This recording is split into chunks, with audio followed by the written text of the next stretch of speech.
예수 하나님의 사랑, 예수 하나님의 사랑, 주 은혜와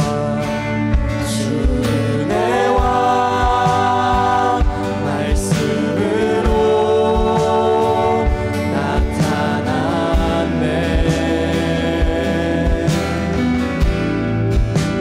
예수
고백합시다. 주님의 나라와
이 시간 주님 앞에 솔직하게 나아가 봅시다.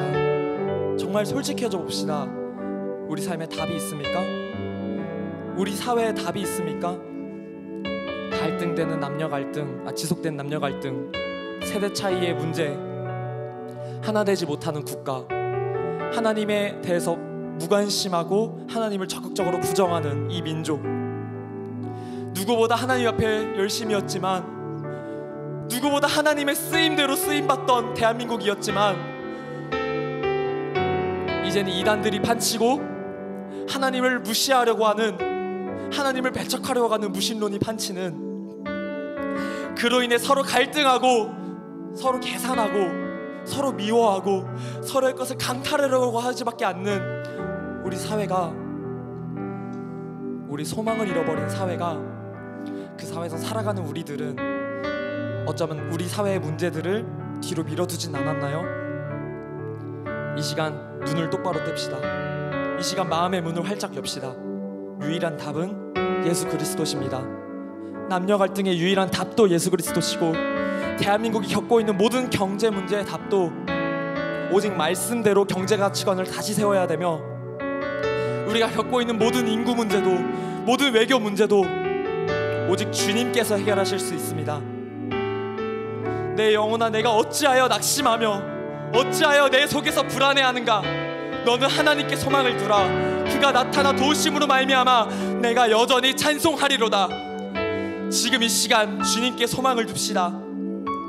이거저거 찔러보고 소망을 두는 게 아니라 정말 돌고 돌아 헤매봤는데 우리 예수님밖에는 소망이 없음을 고백합시다. 인간이 자기 생각으로, 자기 이성으로 수많은 답을 찾으려 했지만 결국은 답은 하나님께로 돌아감을 인정합시다. 나의 삶의 모든 문제, 우리 대한민국의 모든 문제, 이 열방이 겪고 있는 모든 문제의 답이 오직 주님께밖에 없음을, 오직 주님께 소망을 둬야 됨을 지금 이 시간 우리가 고백한 가사처럼 우리 주님을 붙들고 의지하길 소망하며 우리 함께 전심을 다해 기도합시다. 주님!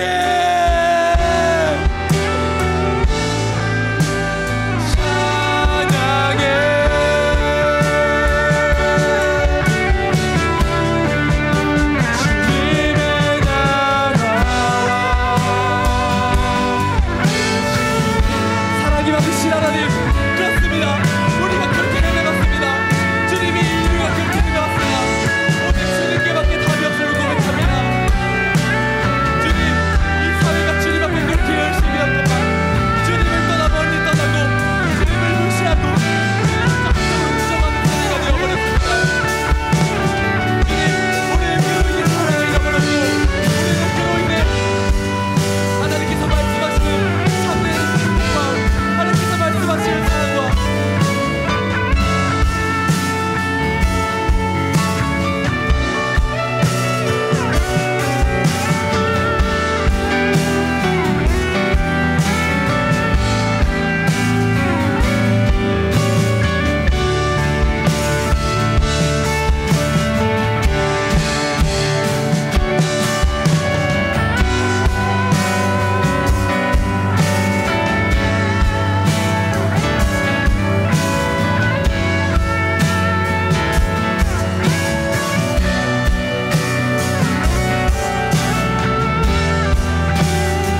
시간 저희를 줄 제풀의 자리로 불러주심에 감사드립니다.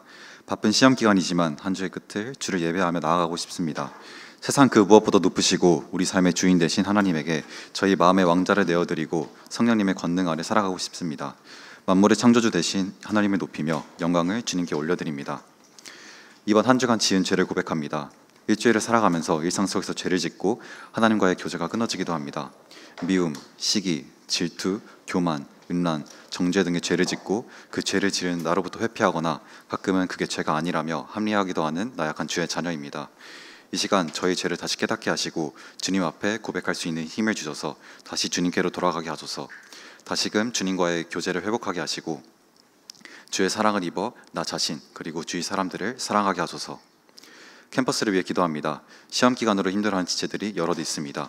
다가오는 기말고사와 기말 과제들로 인해 스트레스를 받고 힘들어하며 넘어져 있는 지체들에게 다시 일어날 힘을 주시고 바쁜 일정들 가운데서도 삶의 가장 우선순위가 주님이 되도록 인도하여 주소서.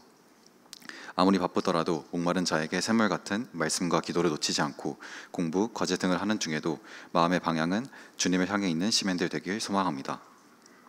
또 이제 여름 수련회가 정말 코앞으로 다가왔습니다. 엑스플로 7424 위더 센트를 주제로 많은 순장님들과 간사님들이 기도와 열정과 헌신으로 준비했고 준비해 나가고 있습니다. 캠퍼스에서 정말 마지막으로 고민하고 있는 지체들이 세상적인 기쁨보다 하나님을 만나는 시간을 선택하여 여름 수련회 시간 가운데 주님을 인격적으로 만나고 주위 사람들과 캠퍼스, 나아가 나라와 민족을 향한 하나님의 마음을 알게 하시고 함께 복음화의 꿈을 꾸게 하여 주시옵소서. 여름 수련회 동료를 위해 힘쓴 각 캠퍼스의 순장님들을 주님께서 격려해 주시고 여름 수련회에서 순원, 제 친구들이 풍성한 은혜를 누릴 것을 기대하는 마음으로 기도로 준비하고 여러 영적 전쟁 가운데 승리하게 하여 주시옵소서. 나라와 민족을 위해 기도합니다. 한국 사회의 많은 갈등들이 서로를 배려하고 이해하는 마음으로 회복되게 하소서.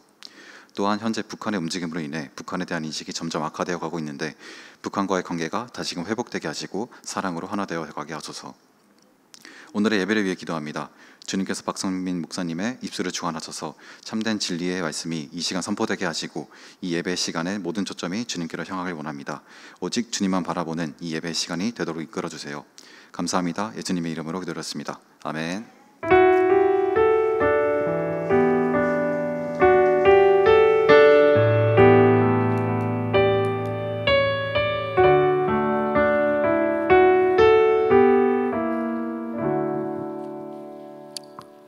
말씀 봉독하겠습니다. 오늘의 말씀 본문은 창세기 38편 24절부터 30절입니다. 석 달쯤 후에 어떤 사람이 유다에게 일러 말하되 내 며느리 다말이 행음하였고 그 행음함으로 말미암아 임신하였느니라. 유다가 이르되 그를 끌어내어 불사르라. 여인이 끌려나갈 때에 사람을 보내어 시아버지에게 이르되 이 물건 임자로 말미암아 임신하였나이다. 청하건대 보소서 이 도장과 그 끈과 지팡이가 누구의 것이니까 한지라. 유다가 그것들을 알아보고 이르되 그는 나보다 옳도다. 내가 그를 내 아들 셀라에게 주지 아니하였음이로다 하고 다시는 그를 가까이 하지 아니하였더라. 해산할 때에 보니 쌍태라. 해산할 때에 손이 나오는지라. 산파가 이르되 이는 먼저 나온 자라 하고 홍색 실을 가져다가 그 손에 메었더니 그 손을 도로 들이며 그의 아우가 나오는지라. 산파가 이르되 내가 어찌하여 터뜨리고 나오느냐 하였으므로 그 이름을 베레스라 불렀고 그의 형 곧 손에 홍색 실 있는 자가 뒤에 나오니 그의 이름을 세라라 불렀더라. 샬롬. 여러분들을 환영하고 축복합니다.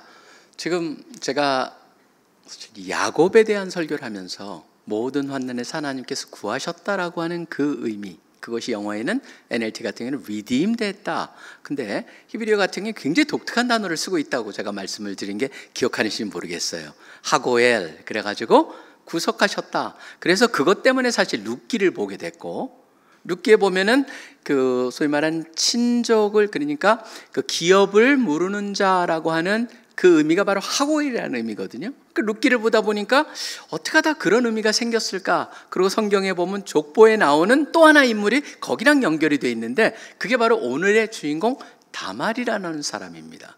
사실 다말을 보게 되면은 여러분 다말과 유다를 보면은 뭐냐면 그 수많은 사람들 중에서 예수님의 족보에 왜 이렇게 특이한 사람들이 나올까? 가장 특이한 사람이 누굴까 한다면은 저는 바로 여기에 다말 같은 사람을 얘기할 수가 있을 것 같아요. 왜냐하면 다말이라는 사람은 여러분 보시면은 제가 누차에 걸쳐서 말씀을 드렸지만 성경에 나온 인물들을 보면요, 그 삶 자체가 우리한테 귀감이 되고 거기서 막 도덕적인 교훈을 배우기보다는 그 사람은 그렇게 부족함에도 불구하고 하나님께서 그를 쓰셨다라고 하는 그 은혜를 더 느끼게 만드는 게 나오는데, 특별히 다말과 유다라고 하는 인물을 통해서 그걸 볼 수가 있습니다. 여기 보면 사실은 주인공은, 가장 중요한 주인공은 다말입니다. 좀 이따도 보겠지만 바로 다말, 그리고 그 옆에서 주연급 조연이 유다입니다. 사실은 그 다음에 세 번째가 누구냐면 베레스라고 하는 이 인물 셋이 중심이 돼서 나옵니다. 왜 하나님께서는 여기 보면 근친상간의 얘기가 나오고 굉장히 아주 우리가 듣기에 굉장히 불편한 얘기들이 가득한 성경 장을 갖다 고르라면 저는 창세기 38장을 고를 거예요. 근데 어떻게 하다 이런 얘기를 갖다가 성경에 포함시켰을까? 이것을 통해서 우리한테 하나님께서 무슨 말씀을 하시려고 하는 걸까? 저는 그런 의문을 가지면서 이 38장을 한번 접근해 보길 원합니다. 제일 먼저 우리가 봐야 될 거는요, 이 사건을 통해서 먼저 첫 번째 포인트는 뭐냐면은 우리는 의를 중요하게 여기는 삶을 살아야 한다는 것입니다.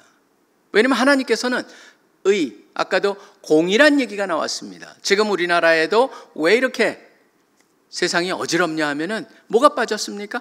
의로움이 빠져버린 거예요.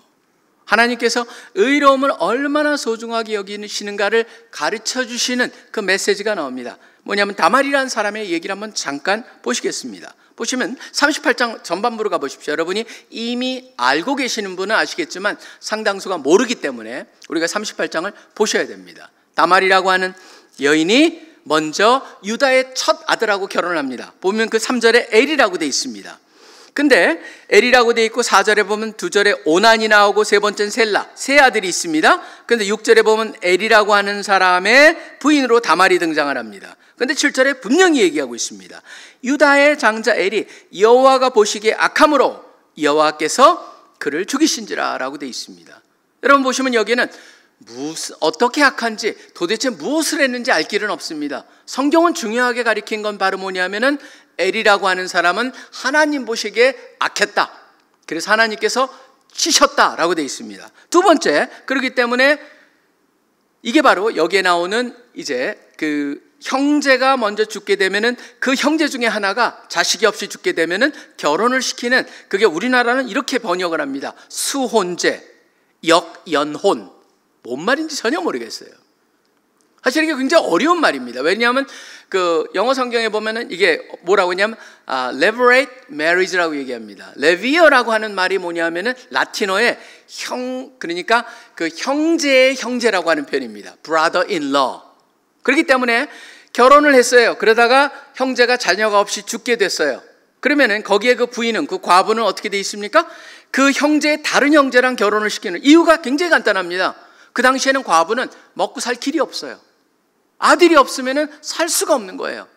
그러다 보니까 그 기회를 주는 것이죠. 그래서 다음에 다른 형제랑 결혼해서 아들이 나오게 되면 그 결혼한 형제의 아들이 되는 게 아니고 그 죽은 형제의 아들이 되게끔 그런 시스템을 만들어 놓은 거예요.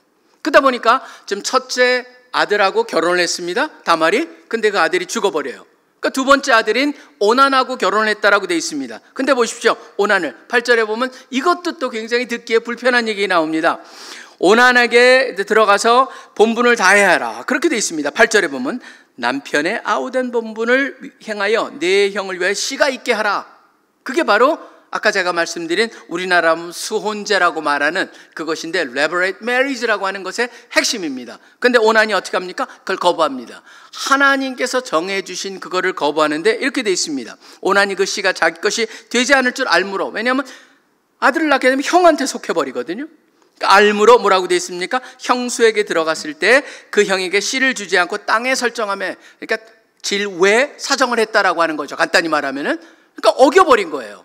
그렇기 때문에 하나님께서 어떻게 하십니까? 그 일이 여호와의 보시기에 악함으로 여호와께서 그도 죽습니다. 지금 다말은요, 더블 과부가 돼버린 겁니다. 근데 그 다음 셋째는 뭐예요? 바로 엘이 굉장히 적은 애가 있어요. 셀라라고 하는. 근데 그 아이는 아직도 자라나면 굉장히 멀어요. 근데 여러분이 잘 생각해 보십시오. 왜냐하면 이 당시에 여자는 20세, 30세가 결혼하는 게 아닙니다. 소녀 때 결혼을 했습니다. 청소년기에 살짝 들어가는 10대 초반, 그러니까 12, 13 정도면 결혼하는 거예요. 결혼을 해가지고 첫째가 죽고 두 번 결혼해서 다 죽어요. 그러다 보니까 한 15 정도 됐다고 우리가 추측해 볼 수가 있습니다. 근데 셀라가 자라기를 기다려야 되는 것, 바로 그런 상황이 지금 벌어진 것이죠. 지금 어린아이, 우리가 보기엔 굉장히 어린아이입니다. 불쌍합니다. 그런 속에서 지금 다말이 남겨져 있습니다. 근데 이런 다말을 향해서 여러분들이 어떻게 하는지 한번 보시기 바랍니다. 11절에 보시면은 바로 이제 유다가 결정을 해야 됩니다. 그게 바로 레버렌 메리지의 핵심입니다. 만약 자기 아들이 죽고 며느리가 홀로 아들 없이 남았을 때는 시아버지가 책임을 져야 됩니다. 바로 다른 형제랑 결혼을 시켜야 돼요. 근데 지금 첫째가 죽고 둘째가 죽었습니다. 유다는 이제 남아있는 하나, 걔를 이제 결혼을 시켜야 되는데 고민이 생깁니다. 11절에 이렇게 얘기합니다. 유다가 그의 며느리 다말에게 이르되 수절하고, 그러니까 깨끗이 네가 잘 지켜라. 네 아버지 집에서 그리고 가서 기다려라. 그러면 셀라가 상성하면은 그때 결혼을 시키겠다라고 하는 은근히 말을 하지만 옆에 뭐가 있냐면 하나 셀라도 그 형들같이 죽을까 염려함이라라고 되어 있습니다. 무슨 말입니까? 의심이 있다는 것이죠. 그래서 제가 가지고 있는 영어에는 이렇게 되어 있습니다. But Judah didn't really intend to do this. 이거를 하려고 하지 않았다. Because he was afraid Shelah would also die. 셀라도 죽을 줄 알았다. 뭡니까? 지금 계속적으로 여러분이 보시면은 이 모든 사건을 이해하는 관점이 다릅니다. 성경에는 뭐라고 되어 있습니까? 이들이 악을 행하였기에 하나님께서 치셨다라고 하는데, 지금 유다는 바로 자기 두 아들이 죽은 거를 누구 책임이라고 생각하는 거예요. 은근히요. 다말이 재수가 없는 여자다. 그렇기 때문에 지금 혹시라도 이 어린 셀라까지도 결혼시켜 놓으면 죽을 수 있다라고 하는 것, 그렇기 때문에 전혀 의도하지 않으면서도 집에 가서 잘 기다려. 그러면은 나중에 셀라만큼 장성하면 결혼시켜 줄게 라고 하는 거예요. 여러분 보시면 여기에 하나님의 의도도 다 저버리고 모든 사건을 잘못 이해하고 있는 그런 모습을 볼 수 있습니다. 그리고 셀라가 어느 정도 자라났어요. 그러니까 한 몇 년이 지난 거예요. 그런데도 다말한테는 소식이 없어요. 유다가 접근을 해가지고 셀라를 결혼시킨다 그런 게 없습니다. 그러니까 어떻게 합니까? 여러분 보십시오. 14절에 보시면 기가 막힌 바로 다말이 결정을 합니다. 어떤 결정을 하냐면 굉장히 공격적인 결정을 합니다. 여기 보시면은 행동하는 동사가 가득하게 4번이나 나옵니다. 그 짧은 구절 안에 이렇게 급작하게 움직이는 게 나옵니다. 뭐라고 되어 있습니까? 그 과부의 의복을 벗고, 너울, 베일 같은 걸로 얼굴을 가리고, 또 그것으로 몸을 휩싸고, 그 다음에 유다가 지나가는 길목인 딥나길 옆에 에나임 문에 앉으니라고 되어 있습니다. 짧은 것에 뭐가 되어 있습니까? 행동, 언어가 탁탁탁 나와요. 급작하게 결정을 합니다. 뭘 결정을 합니까? 바로 창녀로 변장을 한 거예요. 창녀로 변장하고 거기에 서 있습니다. 그러고 나서 여러분 보시면 조금 이따 우리가 다시 한번 보겠지만 바로 유다가 창녀인 줄 알고 관계를 갖자라고 얘기합니다. 관계를 갖자고 얘기하니까 요청을 하죠. 3가지를 요구합니다. 그 인장, 우리가 하면은 사실 인감도장 같은 겁니다. 그냥 커다란 실린더에 요게 마크가 돼 있어서 그걸 가지고 자기가 굉장히 부자들한테만 갖고 있는 겁니다. 그 다음에 거기에 달려있는 끈, 지팡이 3개를 요구합니다. 이걸 갖다 보면서 히브리 학자들은 뭐라고 얘기하냐면 그 마치 현대판으로 하면 자기 지갑을 맡겨두고 놔둔 그런 것과 비교를 합니다.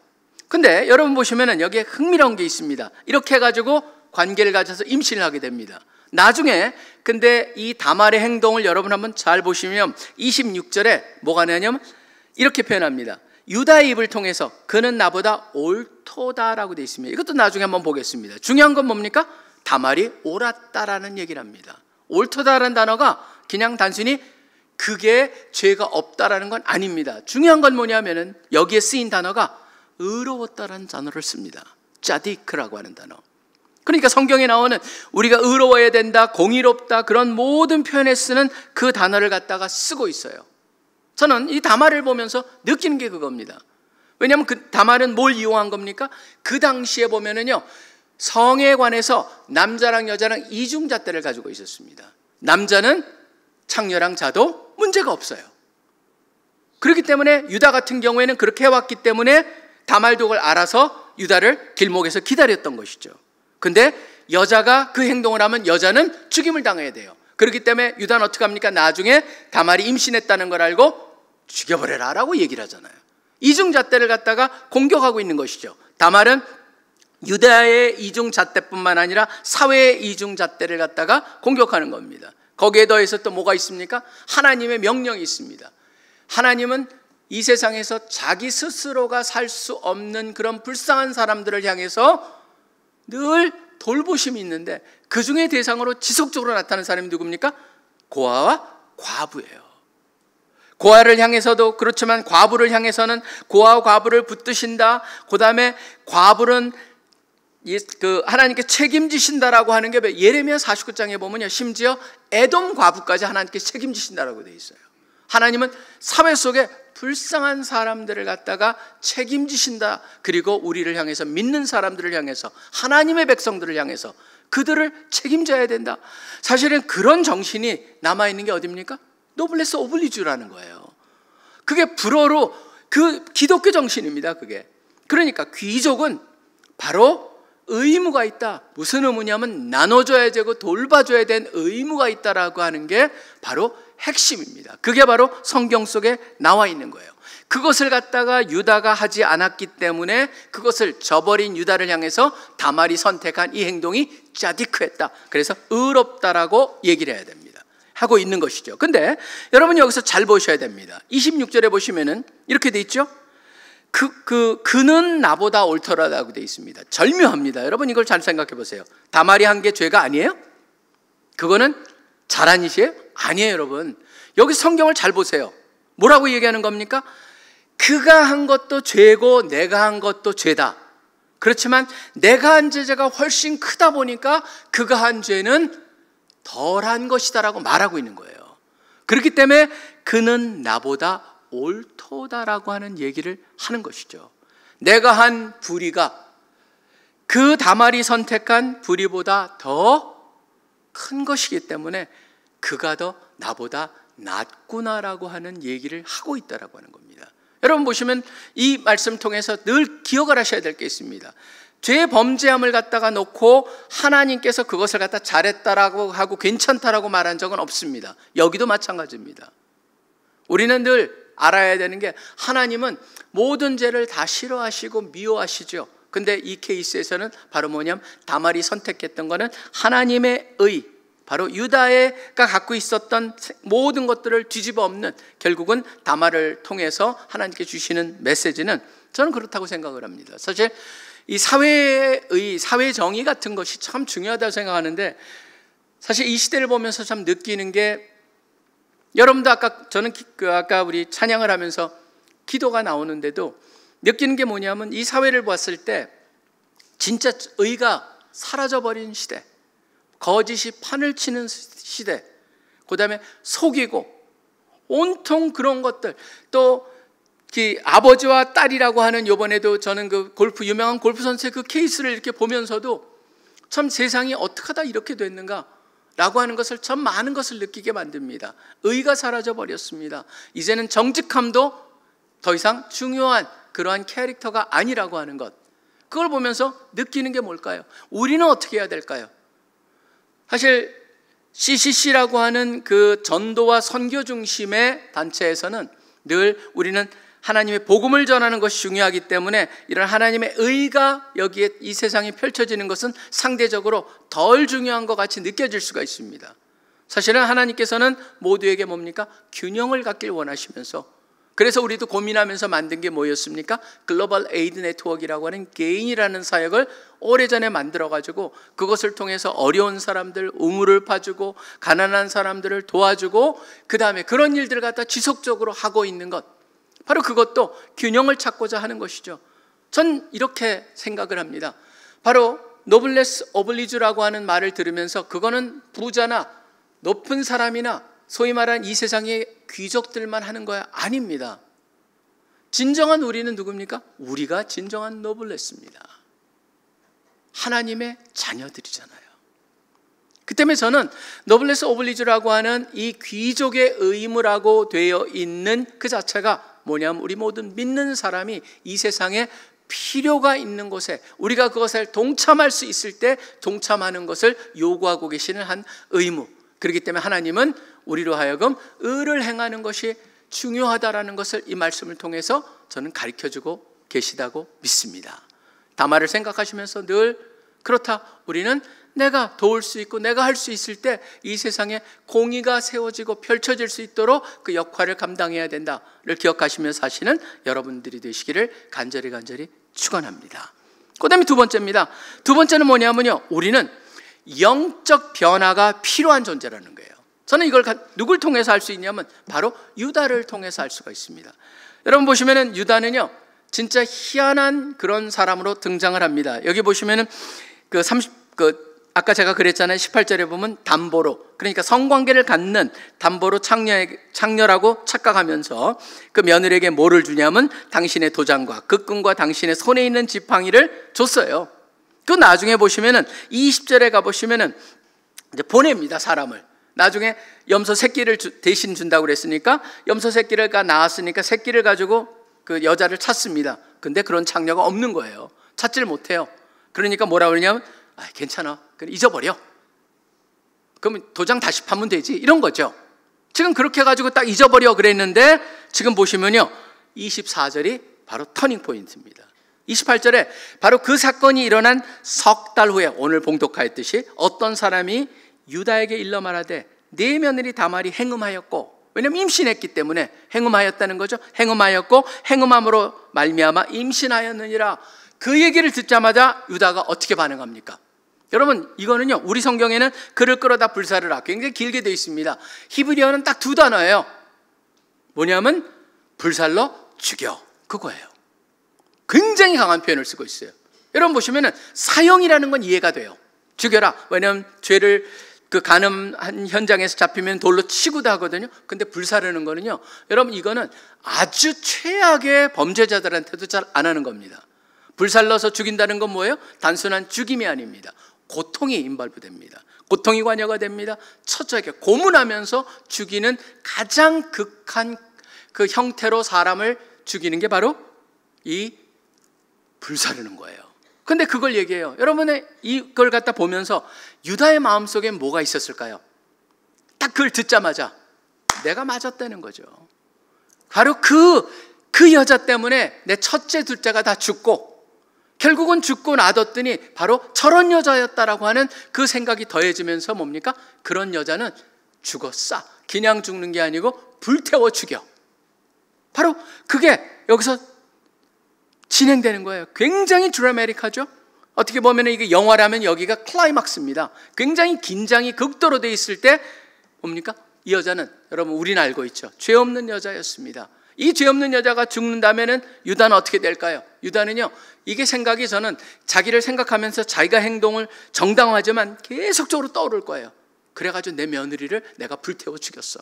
고통받는 그 며느리의 모습들이 계속적으로 살아남았을 거예요 아마요. 만약에 진짜 그 일이 일어났다면은. 그리고 나중에 혹시라도 만약에 이 스토리가 알려졌을 때 유다는요 감당을 못했을 겁니다. 죄책감으로. 그래서 그런지 하나님께서요 간섭을 하세요. 저는 이 하나님의 간섭이 있다라고 하는 것 자체가 뭡니까? 은혜라고 생각을 합니다. 하나님께서 유다의 삶에 간섭을 하십니다. 어떻게 간섭을 하십니까? 기가 막힙니다. 바로 잡아서 불태워 죽여라 라고 했더니 25절에 이것도 영화에 또 이 가장 클라이막스 긴장감이 극세일 때 여자가 뭘 갖다 준비한 걸 꺼냅니다. 꺼내면서 뭘 꺼냅니까? 바로 아까 세 가지 인장, 끈, 그 다음에 지팡이 3개를 갖다가 가지고 얘기합니다. 25절에 끌려나갈 때 사람을 보내어 시아버지에게 이르되 이 물건 임자를 말미암아 임신하였나이다. 청하건대 보소서 이 도장과 긋금과 지팡이가 누구의 것이니까. 여기 보시면 여러분 진짜 이게 바로 우리 성경 원어를 봤을 때 참 기가 막힌 게요. 왜냐하면 원어를 보면은 여기에 쓰이는 누구의 것이니까 라고 하는 게 이것도 딱 두 단어입니다. 하케르나 라고 되어 있는데 이 하케르나라고 하는 단어가 나중에 다른 데 쓰이는데 딱 2번이 쓰여지거든요. 유다의 삶을 통해서. 근데 여기서 하케르나, 이게 무슨 말이냐면 이게 누구 건 recognize, please, 영어로는 그렇게 번역이 가능합니다. 보세요, 깨달아 보세요, 그러시겠어요? 이런 거예요. 그러니까 뒤에 한번 보시겠습니까? 라고 하는 던져주는 거예요. 그걸 가지고 딱 가자마자 유다가 그걸 보고 뭐라고 합니까? 바로 그것을 알아보고 이르되 그는 나보다 옳도다라고 하는 반응이 납니다. 여기가 바로 뭡니까? 25절 26절이 유다가 완전히 바뀌는 순간이에요. 여러분 보시면 하나님의 간섭, 저는 그 전에 이미 수없이 하나님께서 조그만 증거들을 계속 보이시면서 유다를 갖다 변화시키려고 하셨을 거예요. 유다한테도 메시지도 주셨을 거예요. 근데 유다는 그걸 무시했어요. 유다에 무시하다가 드디어 어떤 게 온 겁니까? 바로 자기가 죽여 그러고 사람들을 보내가지고 그러는데 받아온 그 사람이 바로 내 거구나라는 걸 아는 순간 뭡니까? 대중 앞에서 완전히 자기가 무너지는 순간입니다. 모든 사람이 이제 알잖아요. 시아버지가 며느리를 임신시킨 거였어 라고 하는 게 소리가 나갈 수밖에 없는 상황이 벌어지잖아요. 그게 바로 유다가 변하는 순간이 돼버린 거예요. 저는 늘 하나님께서 우리를 변화시키지만 모든 사람이 이렇게 드라마틱하게 변화되진 않습니다. 왜 그러냐면 우리는 중간중간 주시는 다른 메시지를 통해서 우리는 변화로 이끌어질 수 있다고 생각합니다. 대부분의 사람들은. 그런데 유다의 경우는 어떤 사람이었습니까? 바닥까지 가야지만 거기서 튕겨 올라올 수 있는 사람이었어요. 유다는 바로 바닥으로 떨어지면서 그곳에서 올라옵니다. 사실 유다의 집안은 어떤 집안입니까? 아브라함의 집안입니다. 진짜 신앙을, 하나님을 아는 집안이에요. 근데 유다는 바로 그곳에서 그것을 갖다 전혀 느끼지 못하고 인지하지 못하고 인식하지 못하고 살았던 것이죠. 근데 하나님께서 이 다말을 통해서 영적 깨달음을 주십니다. 그리고 자기가 얼마나 잘못된 존재인가를 갖다가 드디어 알게 되죠. 여러분, 근데 이게 바로 유다의 변화의 순간이 됩니다. 흥미로운 건 뭐냐면요, 유다는요, 여러분 보십시오. 37장을 보시면은 어떤 사람은 얘기합니다. 창세기에서 왜 요셉이 가장 중요한 인물같이 부각이 될까? 유다가 아니고. 어차피 예수님은 유다에서 나왔는데 라고 하지만 바로 여러분이 보시면 유다는요, 요셉과 연결해서 커다란 미스테이크 하나를 합니다. 37장을 가보십시오. 37장을 보면은 나중에 형제들이 요셉을 갖다가 죽이려고 하는 그런 때에 26절에 유다가 제안을 합니다. 거기에 공모를 하면서 유다가 자기 형제에게 이르되 우리가 우리 동생을 죽이고 그의 피를 덮어둔들 무엇이 유익할까? 자, 그를 이스마엘 사람에게 팔고 그에게 우리 손을 대지 말자.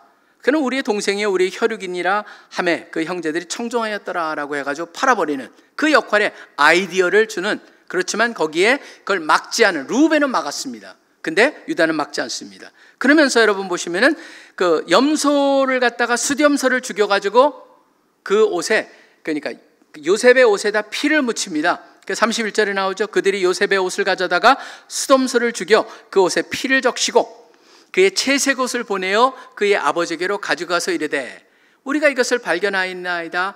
아버지 아들의 옷인가 보소서. 여러분, 우리 성경엔 보소서라고 되어 있는 게 아까 바로 봤던 누구의 것이냐라고 하는 하케르나, 이게 똑같은 표현이에요. 그러니까 이게 두 번을 갖다가 얘기 나오니까 이걸 갖다가 보면서 여러분 나중에 중세에 랍비가 뭐라고 그러냐면은 바로 유다한테 얘기합니다. 네가 그 아버지의 아들을 가지고 속였지? 너도 다말에 의해서 아이 때문에 속을 거야.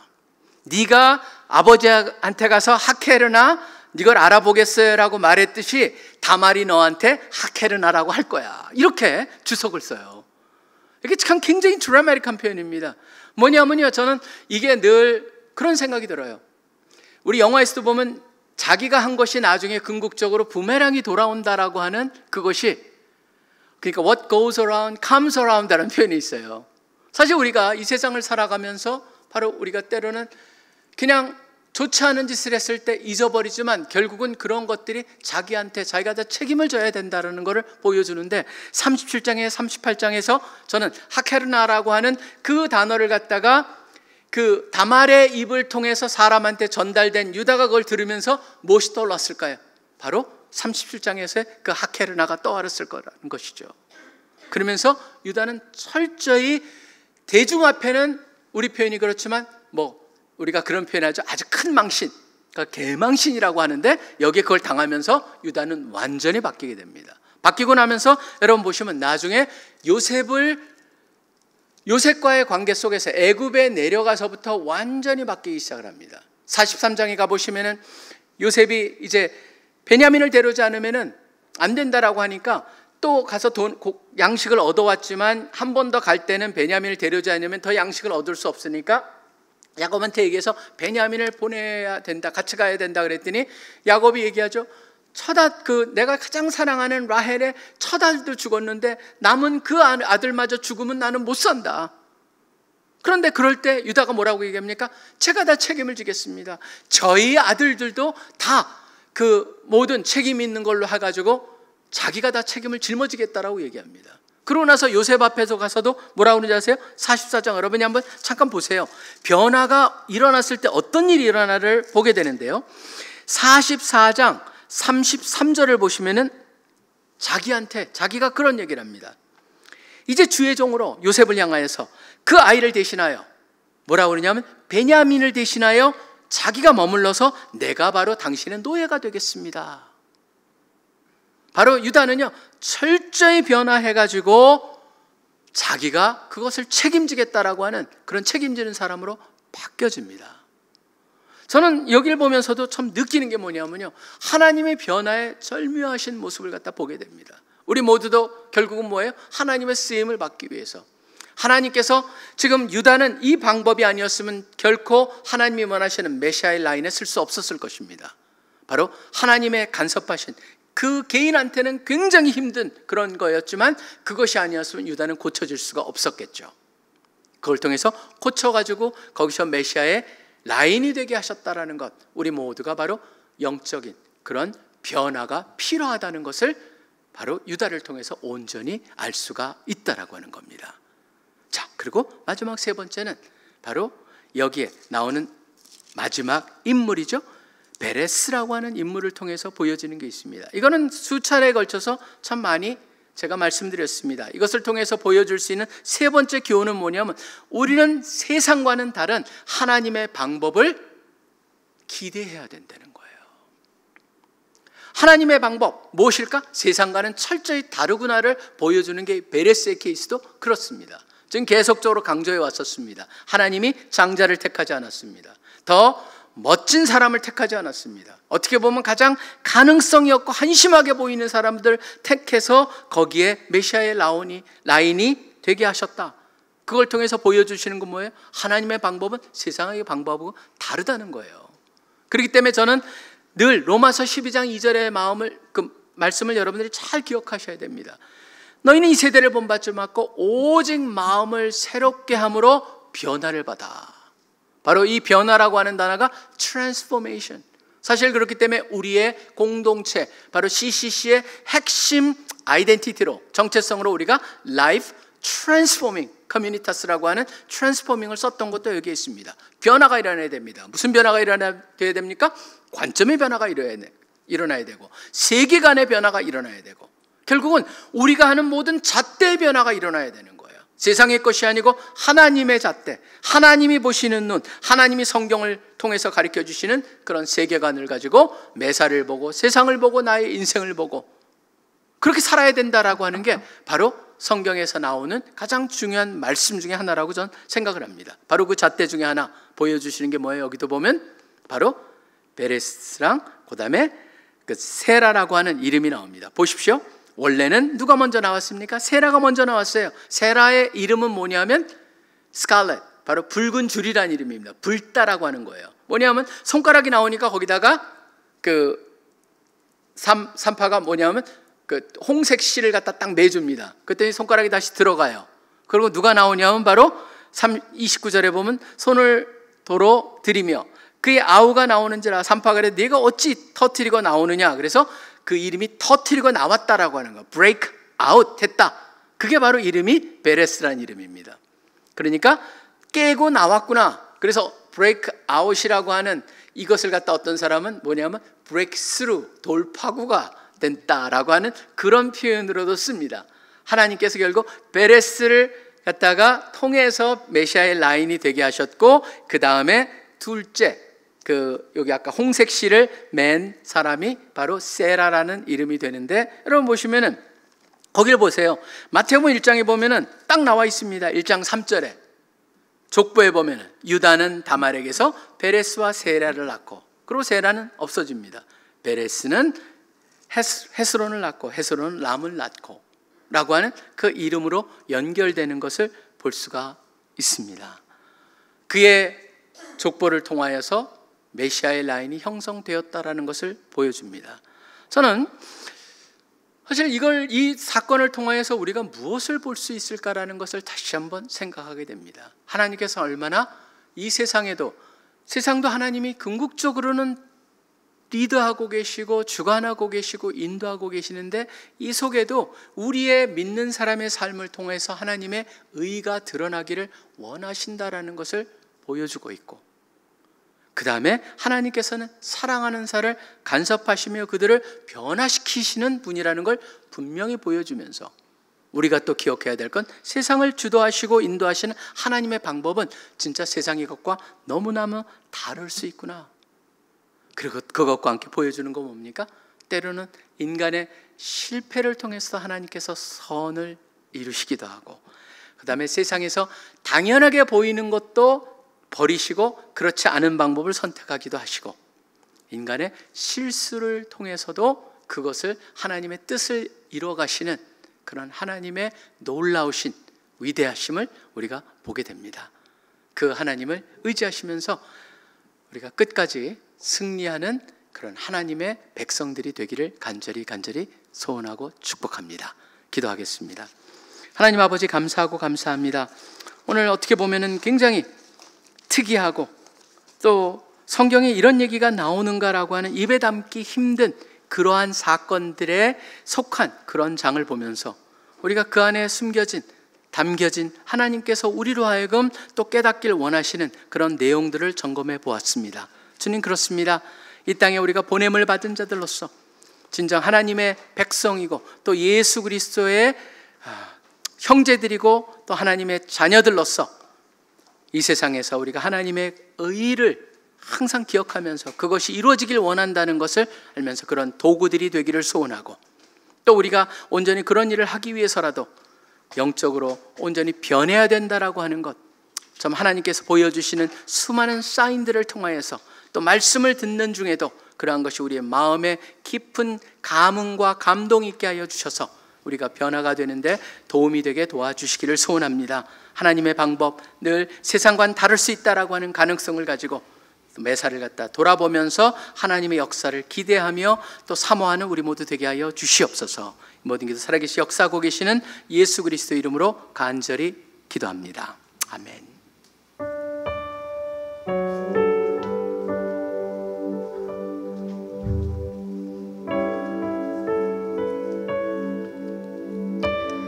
오늘 들은 말씀을 두고 기도합시다. 오늘 말씀을 통해 우리 사회의 의로움에 대해 생각해보며 지금 사회에서의 의와 정직은 더 이상 중요한 가치가 아닌 듯 여겨짐을 보게 됩니다. 하나님은 의로우신 분이십니다. 그렇기에 우리는 의를 중요하게 여기는 삶을 살아야 합니다. 하나님의 자녀된 우리는 믿음을 가진 우리의 필요가 있는 곳에 진정한 의를 행하며 살아야 합니다. 하지만 우리는 모두 죄인입니다. 우리는 무가치한 자이며 저지른 죄를 잊고 혹은 알고도 죄를 저지르는 용서받지 못할 죄인입니다. 우리는 우리의 죄를 깨닫고 회개하는 은혜로 하나님을 닮아가는 삶을 살아야 합니다. 하나님께서 유다의 삶을 간섭하셨던 것처럼 우리의 삶에도 간섭하십니다. 그 간섭하심을 통해 하나님께서는 우리를 의의 길로 이끄십니다. 죄를 깨닫게 하시고 다시 주님 앞에 나와 엎드릴 수 있게 하십니다. 이 시간 하나님의 간섭하심을 기대하며 이렇게 기도합시다. 주님, 오늘 말씀을 통해 부족함에도 불구하고 신실하지 못한 인간을 통해서 약속을 이어가시는 주님의 은혜를 보게 하심에 감사드립니다. 주님의 간섭하시는 그 손길에 온전히 우리를 맡기게 하시고 죄를 깨닫고 회개하는 은혜로 하나님을 닮아가는 삶을 살아가게 하소서. 하나님의 간섭하심으로 영적으로 철저하게 변화되게 하소서. 하나님의 자녀된 우리가 믿는 자의 모습으로 의와 정직이 무가치해져가는 이 사회에서 필요가 있는 곳에 의를 행하며 살아가게 하소서. 세상과는 다른 하나님의 위대하심과 방법을 기대하며 기도하게 하소서. 오늘 들으신 말씀을 바탕으로 합심하여 기도하시겠습니다.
감사하는 기도를 드리길 원합니다. 우리는 때로 많은 영역에 있어 모든 것이 전적으로 하나님의 은혜임을 고백하기보다 내가 갖지 못한 것에 시선을 두고는 합니다. 우리가 기적적이고 특별한 순간에 감사하며 은혜를 고백할 뿐만 아니라 우리의 지극히 평범한 일상 속에서도 감사하지 않을 것이 하나도 없음을 기억하기를 원합니다. 우리의 삶 속에 당연한 것은 하나도 없습니다. 모든 것은 주님의 한없는 은혜입니다. 지금 여러분의 삶에 어떤 영역이 가장 불평으로 다가오십니까? 여러분의 기도의 초점은 어디에 맞춰져 있습니까? 우리 어떤 상황에서도 먼저 주님께 감사합시다. 무언가를 얻기 위해 보상을 바라며 하는 것이 아니라 이미 얻은 사실에 감사함으로 보답해야 함을 기억합시다. 말씀입니다. 그러므로 너희가 그리스도 예수를 주로 받았으니 그 안에서 행하되 그 안에 뿌리를 박으며 세움을 받아 교훈을 받은 대로 믿음에 굳게 서서 감사함을 넘치게 하라. 아멘. 이렇게 기도합시다. 주님, 우리의 시선을 우리가 갖지 못한 것이 아닌 오직 예수 그리스도께 두게 하소서. 모든 영역에서 하나님의 은혜를 전적으로 고백하게 하소서. 감사의 사람이 되게 하소서. 앞으로 우리 삶에 다가올 수많은 어려움에도 낙심하기보다 주님께서 나의 주되심을 고백하며 감사로 그 삶을 감당해 나가게 하소서. 들으신 내용을 바탕으로 함께 기도하시겠습니다.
믿고 함께 주일집 불러 모여 예배드리게 하심에 감사드립니다. 우리의 삶에 주님께서 철저히 간섭해 주시기를 원합니다. 필요가 있는 곳에 우리가 진정한 의를 행하며 살아가게 하시고 세상과는 다른 하나님의 방법을 기대하며 살아가게 하소서. 시험기간 분주해진 우리의 마음을 지켜주시고 힘든 상황에서도 낙심하지 않고 감사로 매일의 삶을 살아갈 수 있도록 우리의 마음을 지켜주시옵소서. 감사드리며 예수님의 이름으로 기도드렸습니다. 아멘. 지금 시간은 헌금 시간입니다. 함께 일어나서 찬양하시며 준비하신 예물 드리시겠습니다.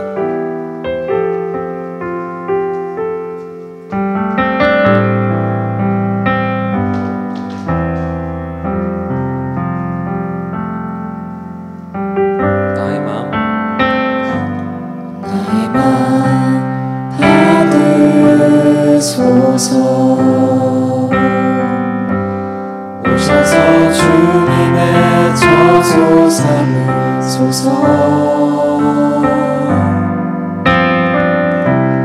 나의 전부이신 주여 내 맘을 받아주소서. 다시 한번 나의 마음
목소리 높여 찬양합시다. 나의 마음 받으소서.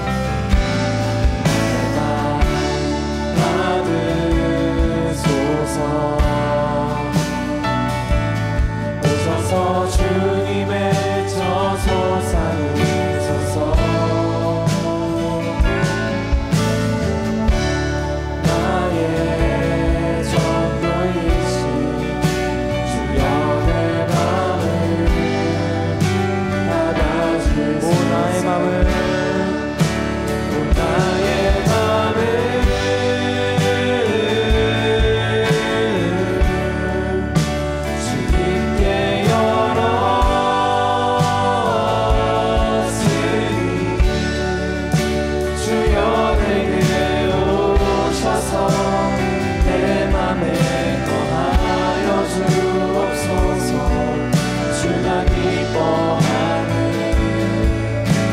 다시 한번 오 나의 맘을 나의 맘을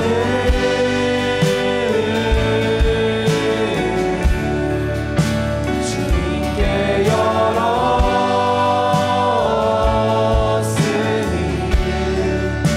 주여 내게 오셔서 내 맘에 거하여 주옵소서. 주가 기뻐하는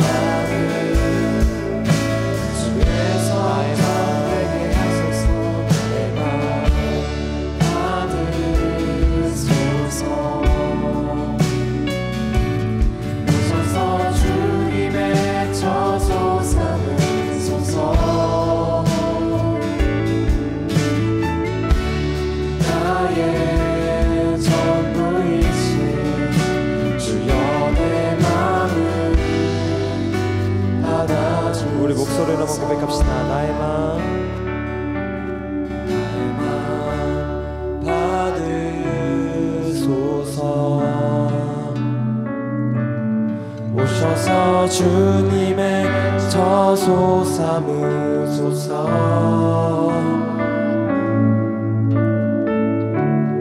나의 전부이신 주여 내 맘을 받아주소서.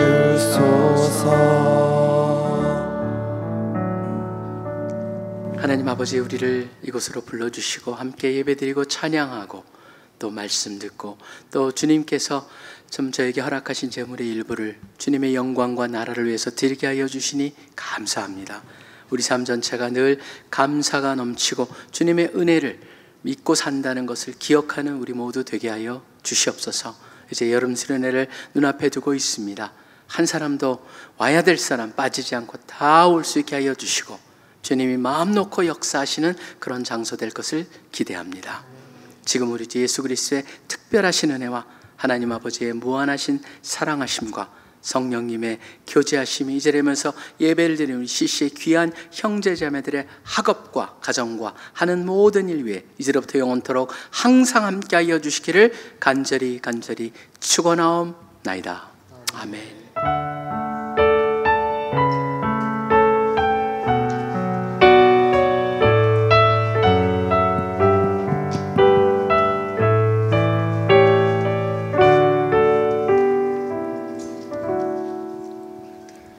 샬롬, 주일 채플에 나오신 여러분을 환영하고 축복합니다. 지금은 주일 채플에 처음 나온 새 친구를 환영하는 시간입니다. 제가 호명하는 분은 자리에서 일어나 주세요. 한성대 이사학번 정은채, 백성예대 이사학번 이수아. 이 외에도 오늘 주일 채플에 처음 나오신 분이 있다면 자리에서 일어나 주시고 자기소개와 주일 채플에 처음 나오신 소감을 말씀해 주시면 됩니다. 안녕하세요. 저는 한성대학교 이사학번 20살 정은채라고 합니다. 이번에 주일 채플 나와서 좋은 분들과 함께 예배 드리게 돼서 너무 영광이었습니다. 감사합니다.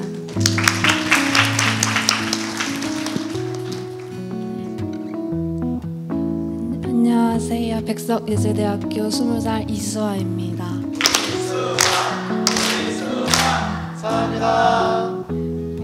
제가 무교인데 오늘 교회가 처음이거든요. 그래서 조금 신기했던 것 같아요. 감사합니다. 자리에서 일어나 주시면은 함께 새 친구들을 향해 손을 뻗어 축복하도록 하겠습니다.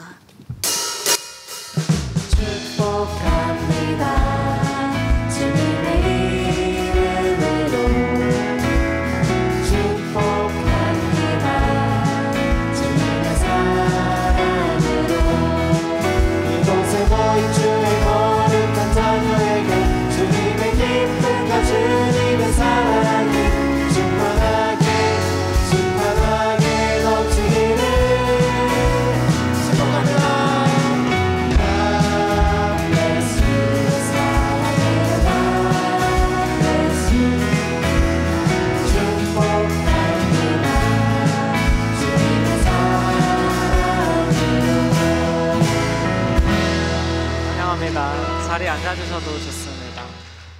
다음으로는 콜롬비아에서 먼 곳에서 오신 분들을 함께 축복하는 시간을 가질 텐데요. 우리 앞으로 나오실 때 큰 박수 부탁드립니다.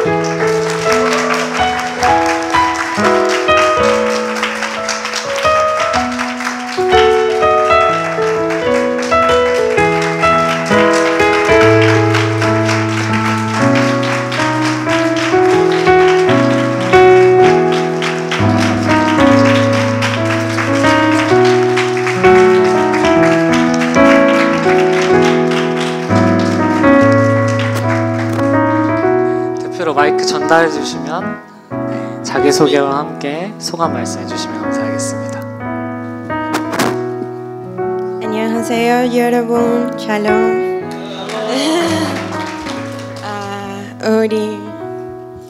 우리를 콜롬비아 사람이에요. And we are very happy to be here. We are super excited because we've had a great time in South Korea and we have learned a lot from the 3 cities that we have visited in the ministry of CCC here in Korea. You have encouraged us a lot, you have loved us a lot, you have challenged us, and we've learned a lot of from what you've been doing, sharing the gospel with others, discipling in prayer. So thank you for having us, and 만나서 반갑습니다. 네, 함께 손을 뻗고 축복하도록 하겠습니다.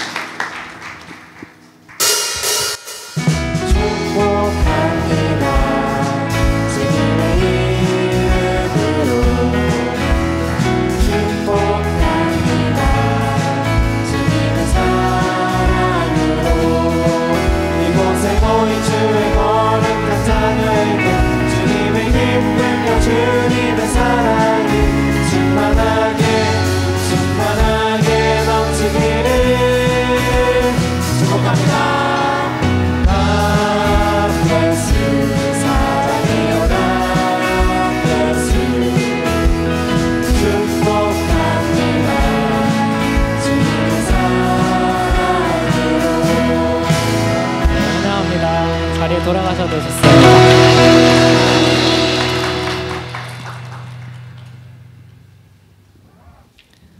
오늘은 정의원이 없는 관계로 바로 광고로 넘어가도록 하겠습니다.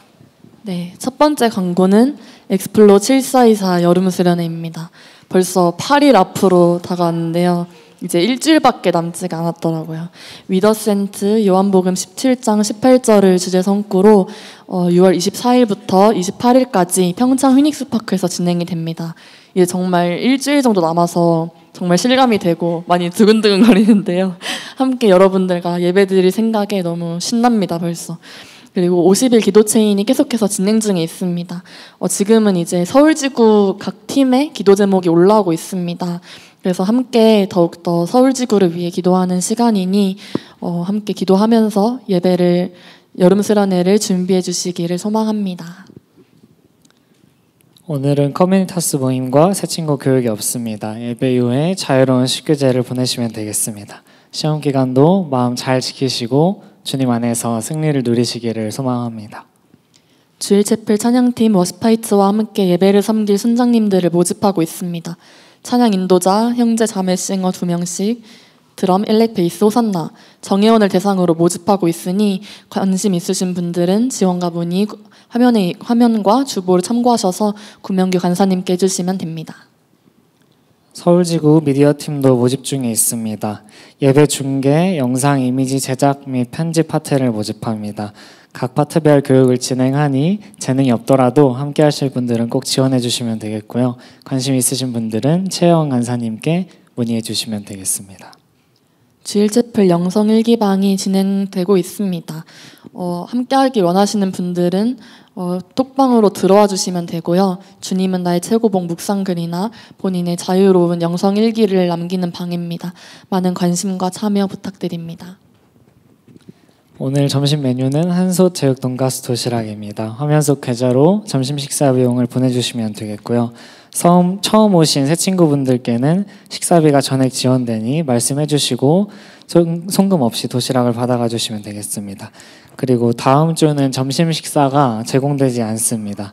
미리 참고해 주시면 감사하겠습니다. 샬롬, 주일치플에 나오신 여러분을 진심으로 환영하고 축복합니다.